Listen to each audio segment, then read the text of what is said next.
Hello everyone, I am Gianna Mercader, 22 years old from ASAP College, Dasmariñas, and currently taking Bachelor of Science in an Office Administration. I have rendered here in 300 hours and my position here in GPMC is from Accounting Department.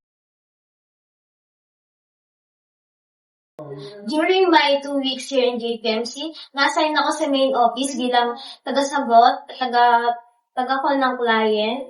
Then, nalipat naman ako sa accounting department for sorting the papers, encoding the receipts, and sorting all documents.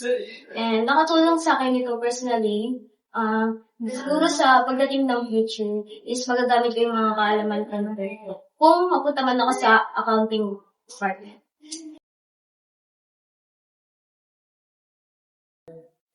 Ang natutunan kong lesson dito sa JPMC is kailangan mo maging productive sa paggawa ng mga tasks and kailangan mo siya matapos as soon as possible kasi may mga deadlines na bibigay sa'yo yung mga nakakataas sa'yo. Then, nakatulong sa akin siya personally kasi soon, kapag nagkakaroon ako ng trabaho is magiging look up ko.